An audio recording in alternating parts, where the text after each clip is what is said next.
സുജയ നമസ്കാരം. നമസ്കാരം.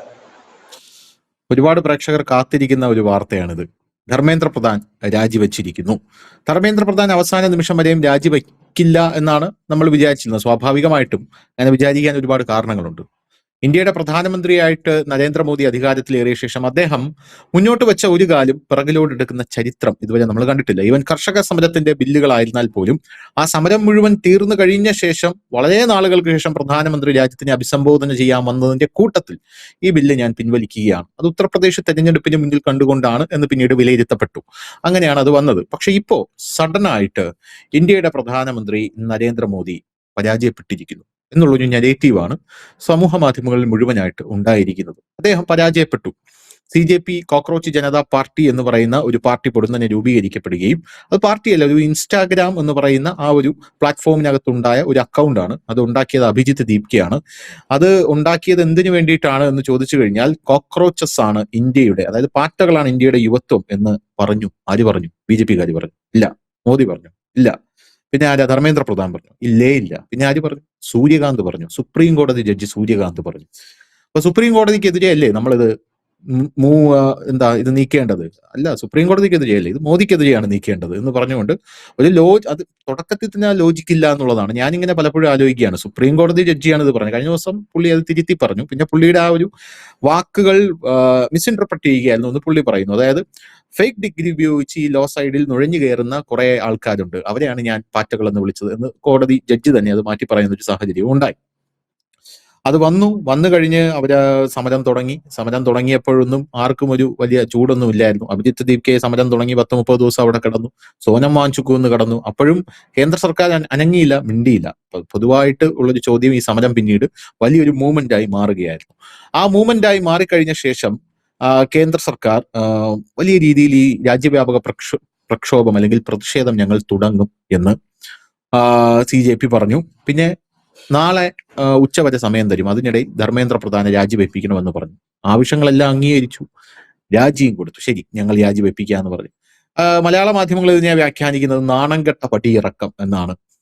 എനിക്കിതിൽ ചോദിക്കാനുള്ളത്, രാജി അദ്ദേഹം വയ്ക്കുമായിരുന്നുവെങ്കിൽ എന്തുകൊണ്ട് അദ്ദേഹത്തിന് ഇത് തുടക്കത്തിലേ വെച്ചുകൂടായിരുന്നു? അതായത് സൂചി കൊണ്ടെടുക്കേണ്ട ഒരു സാധനത്തിനെ തൂമ്പ കൊണ്ടെടുക്കുക എന്ന് കേട്ടിട്ടേ ഉള്ളൂ. അങ്ങനെ ഇന്ത്യയുടെ പ്രധാനമന്ത്രി നരേന്ദ്രമോദി ചെയ്യുമെന്ന് ഞാൻ ഇപ്പോഴും വിശ്വസിക്കുന്നില്ല. അപ്പോ അങ്ങനത്തെ ഒരു സാഹചര്യത്തിൽ ഇത്രയും പോലീസുകാര്, ഏകദേശം 5 IPS ഉദ്യോഗസ്ഥരോളം ആശുപത്രിയിലാണ്. 250 പോലീസുകാർക്ക് പരിക്കേറ്റ് അവരെ ആശുപത്രിയിലായി മാറിക്കഴിഞ്ഞു. ആ ആശുപത്രിയിൽ പോയി കിടക്കുന്ന അവരെ കാണാതെ ഈ അടികൊണ്ട് കിടക്കുന്ന വിദ്യാർത്ഥികൾ എന്ന് പറയുന്ന റയട്ടേഴ്സിനെ കാണാനാണ് JP നദ്ദ അടക്കം പോയത്. ഇവർക്ക് കൈകൊടുത്ത് ധർമ്മേന്ദ്ര പ്രധാനെ രാജിവെപ്പിച്ച് ഈ സമരം അവസാനിപ്പിക്കാനായിരുന്നുവെങ്കിൽ ഈ ചേട്ടാ എന്തുകൊണ്ട് ആദ്യം ചെയ്തില്ല? വളരെ സിമ്പിളാണ്. ഒരു ചോദ്യമാണ്.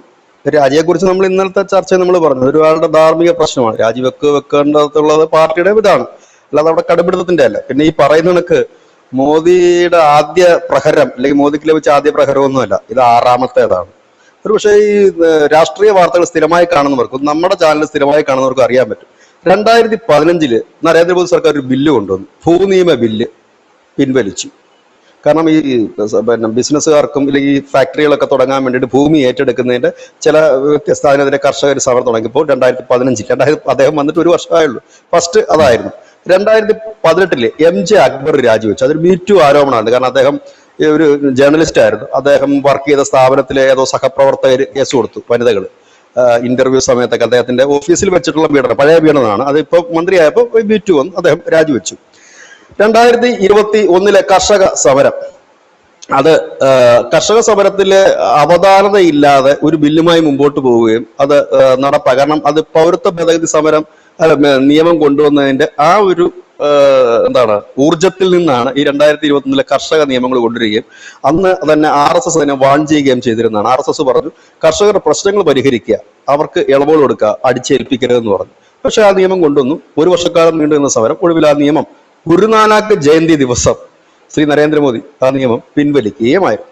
ഇനി 2021 തന്നെ മറ്റൊരു നിയമം കൊണ്ടുവന്നു. അതായത് ഈ പ്രൊഫഷണലുകളെ, നല്ല പ്രൊഫഷണലുകളെ ഈ സർക്കാർ സർവീസിന്റെ മുതിർന്ന തസ്തികകളിലേക്ക് നിയമിക്കുന്ന ഒരു രീതി. അതായത് സർക്കാർ സർവീസിലേക്കല്ല, അവരുടെ സേവനം അതിലേക്ക് ചെയ്യുന്ന ഒരു രീതി കൊണ്ടുവന്നിരുന്നു.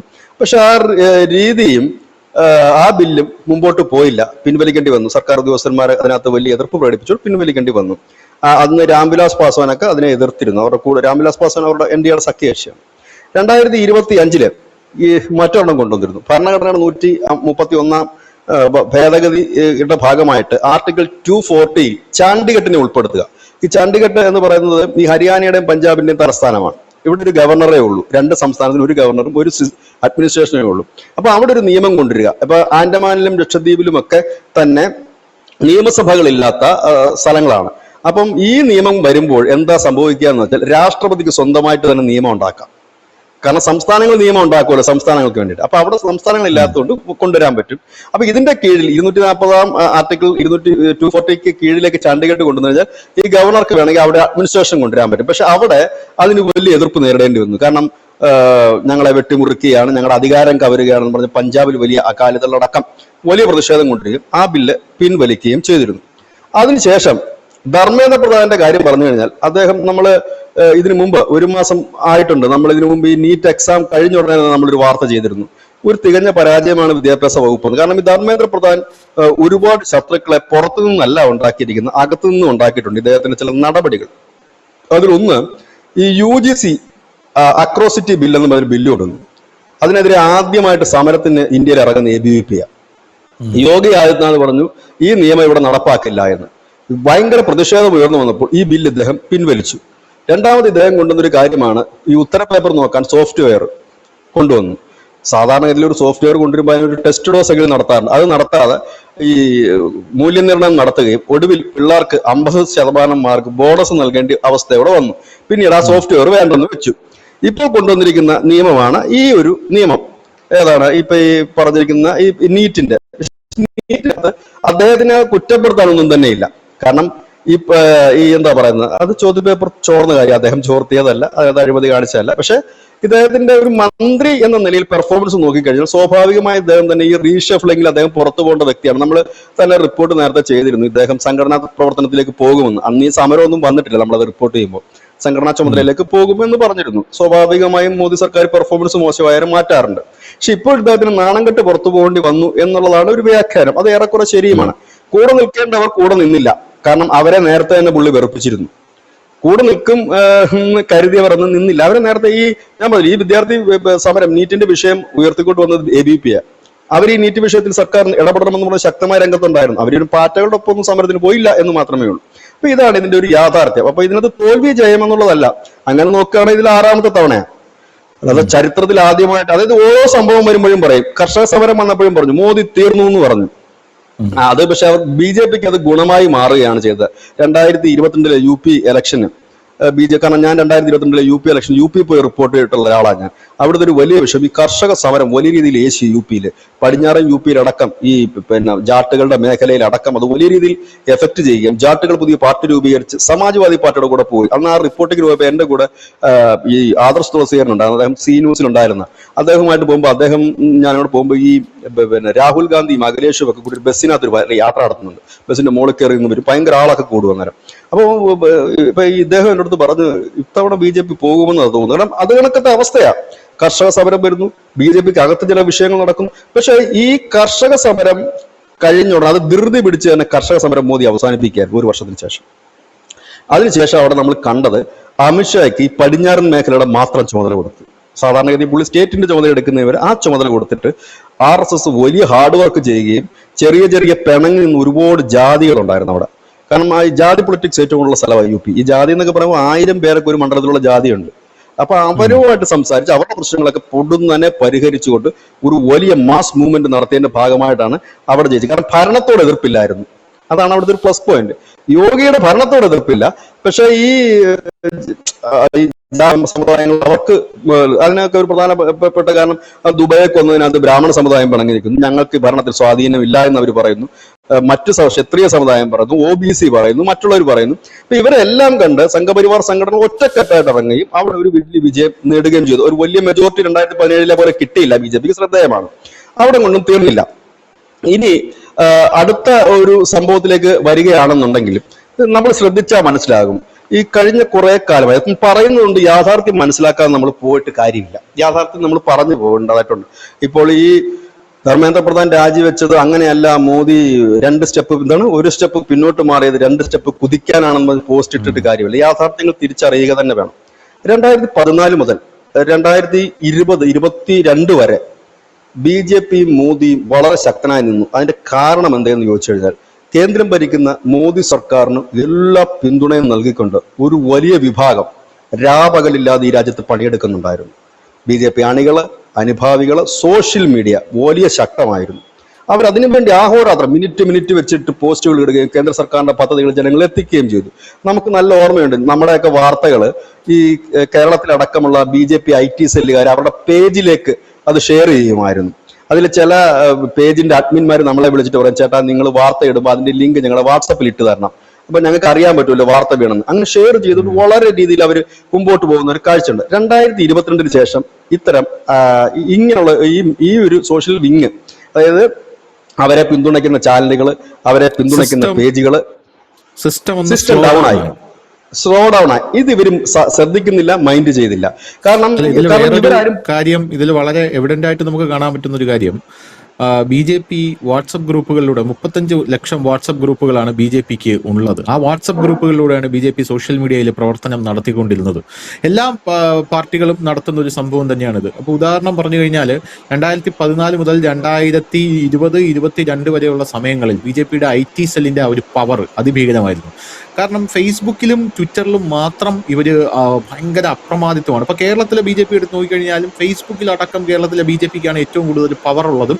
അതുകൊണ്ടാണ് കേരളത്തിലെ BJPക്ക് പല കാര്യങ്ങളും ഫേസ്ബുക്കിൽ നെറേറ്റീവ്സ് കൊണ്ടുവരാൻ സാധിക്കുന്നത്. പക്ഷെ ഇപ്പോ മൊത്തത്തിലുള്ള, അതായത് ടോട്ടൽ BJPയുടെ ഒരു IT ഒരു സെല്ലെടുത്ത് നോക്കിക്കഴിഞ്ഞാൽ എന്റെ ചേട്ടാ തൊടുന്നതെല്ലാം പൊന്നാവുന്നത് കൊണ്ടാണോ എന്ന് എനിക്കറിയില്ല. കാരണം മോദി ഒന്ന് ഇറങ്ങുന്നു, മോദി അവിടെ വിജയിപ്പിക്കുന്നു. മോദി ഹരിയാനയിൽ വരുന്നു, വിജയിപ്പിക്കുന്നു. മോദി ബംഗാളിൽ വരുന്നു, വിജയിക്കുന്നു. മോദി ബീഹാറിൽ വരുന്നു, വിജയിക്കുന്നു.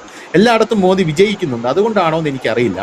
ഈ ഇൻസ്റ്റാഗ്രാം അടക്കമുള്ള പ്ലാറ്റ്ഫോമുകളിൽ ഇപ്പോൾ ഇവർ ചെയ്യുന്ന കാര്യങ്ങൾ കൃത്യമായി ജനങ്ങളിലേക്ക് എത്തിക്കാൻ, ഇപ്പം ധർമ്മേന്ദ്ര പ്രധാൻ എന്തൊക്കെ ചെയ്തു എന്നുള്ള കാര്യങ്ങളോ അല്ലെങ്കിൽ മറ്റുള്ള ആൾക്കാർ എന്തൊക്കെ ചെയ്തു, ഒരു കാര്യം ചെയ്താൽ മാത്രം പോരല്ലോ, അതിന്റെ റിസൾട്ട് എന്താണെന്ന് ജനങ്ങളിലേക്ക് കൃത്യമായിട്ട് എത്തിക്കാനും കൂടെ കഴിയണമല്ലോ. അത് വളരെ പരാജയമായി മാറിക്കൊണ്ടിരിക്കും. കാരണം IT സെല്ല് സമ്പൂർണ്ണമായിട്ട് ഡൗൺ ആയി പോകുന്ന ഒരു കാഴ്ച. അപ്പോൾ IT സെല്ല് മാത്രമല്ല, IT സെല്ല് മാത്രം കുറ്റപ്പെടുത്തിട്ട് കാര്യം. IT സെല്ല് അവരുടെ BJPയുടെ സംവിധാനം അല്ല ഈ പ്രചരണം ഏറ്റെടുത്ത് പിടിച്ചിരുന്നത്. BJP നമ്മൾ IT സെല്ലിന്റെ ഭാഗമായിരുന്നു. നമ്മൾ ഈ കേന്ദ്ര സർക്കാരിന്റെ എല്ലാ പദ്ധതികളും വാർത്ത ചെയ്യുന്നില്ല. നമ്മൾ IT സെല്ലിന്റെ ആളാണോ? അല്ല. പൈസ മേടിച്ചിട്ട് ചെയ്യുന്നവരാണോ? അല്ല. നമ്മൾ അതായത് പേയ്മെന്റ് ഇല്ലാതെ ആഹോരാത്രം പണിയെടുക്കുന്ന ലക്ഷക്കണക്കിന് പേരുണ്ടായിരുന്നു, അനുഭാവികളാണ്. അവരായിരുന്നു ഈ പാർട്ടിയെ മുൻപോട്ട് നയിച്ചുകൊണ്ടിരിക്കുന്നത്. പക്ഷെ ഈ പാർട്ടി പിന്നീട് ഇവരെ ശ്രദ്ധിക്കാതെ വന്നു. ആ ശ്രദ്ധിക്കാതെ വന്നതിന്റെ തിക്ത ഫലങ്ങളാണ് അവരിപ്പോ അനുഭവിച്ചുകൊണ്ടിരിക്കുന്നത്. കേരളത്തിലാണെങ്കിൽ അവർ ശ്രദ്ധിച്ചു, അവരുടെ എതിരാളികളെയാണെന്ന് മാത്രമേ ഉള്ളൂ. ഈ മുഖ്യധാര ചാനലുകൾ മാത്രം മതി, അവരെ മാത്രം നമ്പിയാൽ മതി എന്ന് പറഞ്ഞിട്ട് ഈ നിങ്ങൾ എപ്പോഴും മനസ്സിലാക്കേണ്ട ഒരു കാര്യമുണ്ട്, ബ്രോഡ്കാസ്റ്റിംഗ് ചാനലുകളുടെ കാലം എന്നേ കഴിഞ്ഞു. അവരല്ല, ഈ സോഷ്യൽ മീഡിയ ആണ്. ആ സോഷ്യൽ മീഡിയ നിങ്ങൾ തിരിച്ചറിയപ്പെടാത്തിടത്തോളം കാലം നിങ്ങൾ വീണ്ടും അടി കിട്ടിക്കൊണ്ടേയിരിക്കും. ഇന്നലെ ശ്രീ നരേന്ദ്രമോദി പറഞ്ഞു, എല്ലാവരും ഇൻസ്റ്റാഗ്രാമിലോട്ട് കയറിക്കോ, അവിടെ പ്രവർത്തനം തുടങ്ങിക്കോളാം. ഇൻസ്റ്റാഗ്രാമിൽ കയറി നിങ്ങളുടെ ഫോട്ടോ ഇടാനല്ല പുള്ളി പറഞ്ഞത്. കാരണം ഓരോ പ്ലാറ്റ്ഫോമിനും ഓരോ രീതിയുണ്ട്. ഇത് ഒരുത്തന്റെ ഫോട്ടോ ഇടുന്നത് കണ്ണിൽ കൂടെ തീ പാറുന്ന 2 ലൈറ്റ് അങ്ങോട്ട് കൊടുക്കും, എന്നിട്ട് പുലിയടാ കടുവേടാ എന്ന് പറഞ്ഞിട്ടാണ് ഇടുന്നത്. നിന്റെ ഒന്നും ഫോട്ടോയ്ക്കല്ല ലൈക്ക്. നിങ്ങളൊന്നും സിനിമാ താരങ്ങളോ ഒന്നും അല്ല ഫോട്ടോ കാണിക്കാനായിട്ട് മഹാത്മാഗാന്ധിയോ ഇല്ലെങ്കിൽ നരേന്ദ്രമോദിയോ ഒന്നും അല്ലല്ലോ. നിങ്ങൾ ചെയ്യേണ്ടത് ക്രിയേറ്റിവിറ്റി ആയിട്ടുള്ള കാര്യങ്ങൾ സോഷ്യൽ മീഡിയ ഇടുക, ഇല്ലെങ്കിൽ ഇടുന്നവന്റെ വാർത്ത ഷെയർ ചെയ്യാനെങ്കിലും മെനക്കെടുക നിങ്ങൾ. അതല്ല ഞങ്ങൾ വലിയ സംഭവമാണെന്ന് പറഞ്ഞിരുന്നാൽ ഇതേ കണക്കുള്ള ഫലം വരും. ഈ സമരം, പാർട്ടാ സമരത്തിനകത്ത് എത്ര മാധ്യമങ്ങൾ ഇവരോടൊപ്പം നിന്നു? കാരണം ഇവര് മൈൻഡ് ചെയ്യില്ല, ആരും നിന്നില്ല. ഇവിടെ സോഷ്യൽ വിങ്ങുകൾ നിന്നില്ല, സോഷ്യൽ മീഡിയയിൽ നിന്ന് ആരും നിന്നില്ല. കാലത്തിന്റെ ചുവരെടുത്ത് ഇവർക്ക് മനസ്സിലാക്കാൻ പറ്റിയില്ല, ഒന്നാമത്തെ കാര്യം. രണ്ടാമത്തെ കാര്യം എന്ന് വെച്ച് കഴിഞ്ഞാല്, ഈ സംഘം നേരത്തെ തന്നെ പറഞ്ഞിരുന്നൊരു കാര്യമാണ്, നിങ്ങൾ ഈ യുവാക്കളെ ശ്രദ്ധിക്കുക, തൊഴിലില്ലായ്മയുടെ പ്രശ്നം, കാർഷിക പ്രശ്നം, ഇതെല്ലാം നേരത്തെ അഡ്രസ് ചെയ്തൊരു കാര്യം. ഇന്നലെ അദ്ദേഹം തുറന്നു പറയേണ്ടി വന്നു. ആജ്ഞാപിക്കുന്നവരുടെ അനുസരിക്കുന്നവരുടെ കാലഘട്ടം മാറി. നിങ്ങൾ യുക്തിസഹമായ മറുപടി കൊടുത്ത് അവർക്കൊപ്പം നിന്നില്ല എങ്കിൽ, അതായത് ചേർത്ത് പിടിക്കേണ്ടവരെ ചേർത്ത് പിടിക്കാൻ ഇവർ മറന്നതല്ല, ആലസ്യമാണ്. പിന്നെ കുറെ അഹങ്കാരവും ഇതിനകത്തുണ്ടായിരുന്നു. ഭരണം ഏറ്റവും നല്ലതാണ്, കേന്ദ്ര സർക്കാരിന്റെ ഭരണം ഏറ്റവും മികച്ച ഭരണമാണ്. ആ ഭരണത്തിന് നേട്ടം താഴെത്തട്ടിൽ എത്തിക്കുന്നതിലും ജനങ്ങളുടെ എത്തിക്കുന്നതിലും ഇവര് പരാജയപ്പെടുന്നതിന് കാരണം എന്താണെന്ന് അറിയാം, ആ മിഷണറി ഇപ്പോഴും ഉണ്ട്. മനുഷ്യൻ ഇപ്പോഴും കോടിക്കണക്കിന് പേര് അതിന് തയ്യാറാണ്. പക്ഷെ അവരെ പ്രോത്സാഹിപ്പിച്ച് കൊണ്ടുവരേണ്ട നേതൃത്വം ആലസ്യത്തിലാണ്. ഡോക്ടർ മുരളി മനോഹർ ജോഷി ഈ സമരത്തിന്റെ കാരണങ്ങൾ പറഞ്ഞുകൊണ്ട് ഇന്നലെ രംഗത്തെത്തിയില്ലേ? പലരും രംഗത്തെത്തിയില്ലേ? ഇവർക്ക് വേണ്ടിയിട്ട് ആരും രംഗത്ത് വരാത്തതിന് കാരണം എന്തായിരുന്നു? ഈ കേരളത്തിൽ ഇപ്പോഴും പല സംഭവങ്ങൾ നടക്കുമ്പോൾ ഇപ്പോഴും ആരും ഇവർക്ക് വേണ്ടി വരാത്തതിന് കാരണം എന്താണ്? കാരണം ഇത് അവരെ പരിഗണന എന്നത് ഒരു വലിയ കാര്യമാണ്, സാമ്പത്തികമല്ല. പരിഗണന എന്നൊരു വലിയ വിഷയം തന്നെയുണ്ട്. അതിനാണ് ഇവിടെ ഇത് 2022 മുതലേ ഈ BJP സംഭവിക്കുന്ന ഒരു കാര്യമാണ്. അതിൽ അവര് കുറച്ചുകൂടെ ശക്തമാക്കി കൊണ്ടുവരും എന്ന് തന്നെ നമ്മൾ പ്രതീക്ഷിക്കുന്നു. കുറച്ചുകൂടെ ആക്റ്റീവ് ആകും എന്നുള്ളത്. കാരണം ഇവർക്ക് എന്ത് കണ്ടന്റ് ഇടണമെന്ന് അറിയത്തില്ല. ഇനി അടുത്തത് മനസ്സിലാക്കേണ്ടത്, ഫേസ്ബുക്ക് എന്ന് പറയുന്നത് യുവാക്കളുടെ പ്ലാറ്റ്ഫോം അല്ല. അത് ഒരു മധ്യകാലം തൊട്ടുള്ളവരുടെ പ്ലാറ്റ്ഫോമാണ്. ഫേസ്ബുക്കിൽ ആരും കയറാറില്ല. ഫേസ്ബുക്കിൽ കയറുന്നത് ഒരു 10-35 വയസ്സ് കഴിഞ്ഞവർ മാത്രമാണ്. ബാക്കി യുവാക്കളെ ആകർഷിക്കാനും യുവാക്കളുടെ പ്രശ്നങ്ങൾ സംസാരിക്കുന്നത് ഇൻസ്റ്റാഗ്രാമിലാണ്. ആ ഇൻസ്റ്റാഗ്രാമിൽ പോയിട്ട് നിങ്ങൾ നടന്നു വരുന്നതിന്റെ സ്ലോ മോഷൻ ഇട്ട് പാട്ട് വിട്ട് കഴിഞ്ഞാൽ, ഇപ്പൊ ഓണം വരിക, ഇനി ഓണത്തിന്റെ എന്തൊക്കെ കാണണമെന്ന് അറിയത്തില്ല, പാട്ട് വിട്ട് കഴിഞ്ഞാൽ ഒരു പട്ടി പോലും വില വെക്കത്തില്ല. നിങ്ങളുടെ കൂട്ടുകാർ കുറെ ലൈക്ക് തരുമെന്നേ ഉള്ളൂ. അത് രാഷ്ട്രീയത്തെ ശക്തിപ്പെടുത്തത്തില്ല. കാര്യകാരണങ്ങൾ പറഞ്ഞ് ആ വിഷയങ്ങളെ അഡ്രസ് ചെയ്ത് ജനങ്ങളുടെ മുമ്പിൽ എത്തിക്കുകയാണ് വേണ്ടത്. ഇനി എന്തുകൊണ്ടാണ് ഫേസ്ബുക്ക് തകർന്നു പോകുന്നത്? ഫേസ്ബുക്കിൽ വലിയ രീതിയിൽ രാഷ്ട്രീയം കടന്നു വന്നപ്പോഴാണ് ഫേസ്ബുക്കിനകത്തു നിന്നുള്ള ഓരോ പ്ലാറ്റ്ഫോമിനും ഓരോ രീതികളുണ്ട്. ഫേസ്ബുക്ക് തുടങ്ങിയത് രാഷ്ട്രീയ പോസ്റ്റുകൾ ചർച്ച ചെയ്യാനല്ല, വളരെ സാമൂഹികമായിട്ടുള്ളത്, എന്റർടൈൻമെന്റ് പരമാണ്, കറണ്ട് അഫെയർ ആയിട്ടുള്ളത്, പ്രോഗ്രാമിംഗ് പോലെയുള്ളത് കാര്യങ്ങൾ ഷെയർ ചെയ്യാനാണ്. പക്ഷെ അവിടത്തേക്ക് രാഷ്ട്രീയം കടന്നു വന്നപ്പോഴേക്കാണ് യൂത്ത്, ചെറുപ്പക്കാർ പിള്ളേർ അത് വിട്ടു, ഫേസ്ബുക്ക് വിട്ട് ഇൻസ്റ്റാഗ്രാമിലേക്ക് കൂടിയത്. ഇനി ഈ ടീമുകളെല്ലാം കൂടി ഇൻസ്റ്റാഗ്രാമിൽ നിന്ന് അവരെ വെറുപ്പിക്കാതെ അവർക്ക് അനുചിതമായ രീതിയിൽ ഞാൻ പറയുമ്പോൾ അതിനകത്ത് ഡിസ്കോ കളിക്കണമെന്നോ ഇല്ലെങ്കിൽ വേറൊന്നും കളിച്ച് അങ്ങനത്തെ റീലിടാനല്ല ഞാൻ പറഞ്ഞത്. അവർക്ക് പ്രയോജനകരമായി എത്രയോ പദ്ധതികൾ ഈ കേന്ദ്ര സർക്കാർ യുവാക്കൾക്ക് വേണ്ടിയിട്ട് സ്റ്റാർട്ടപ്പുകൾക്ക് കൊണ്ടുവരുന്നുണ്ട്. ഒന്നുമില്ലെങ്കിലും ഞങ്ങളൊക്കെ ചെയ്യുന്ന വാർത്തയെങ്കിലും ഒന്ന് ഷെയർ ചെയ്തിരുന്നെങ്കിൽ പോലും കുറച്ചു പേർക്കെങ്കിലും എത്തിയാൻ അത് ഒരു പോരായ്മ. അത് അവർ മാറ്റുമെന്ന് പ്രതീക്ഷിക്കുന്നു. അത് സ്വയം വിമർശനത്തിന് വിധേയമാകേണ്ടതാണ്.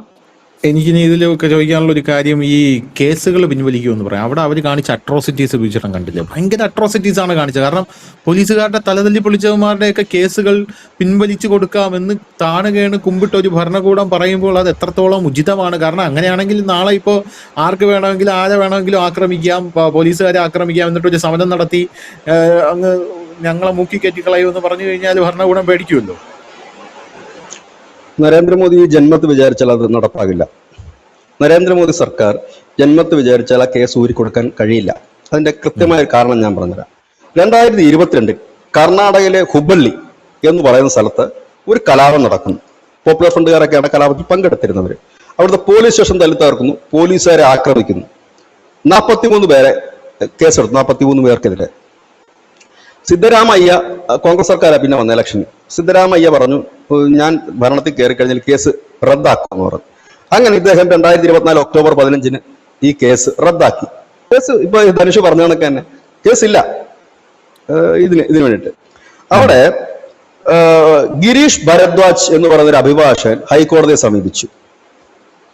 ഇതിനെതിരെ സർക്കാരിന് അങ്ങനെ ഉത്തരവ് ഇറക്കാനുള്ള റൈറ്റ് ഉണ്ടോ എന്നാണ്.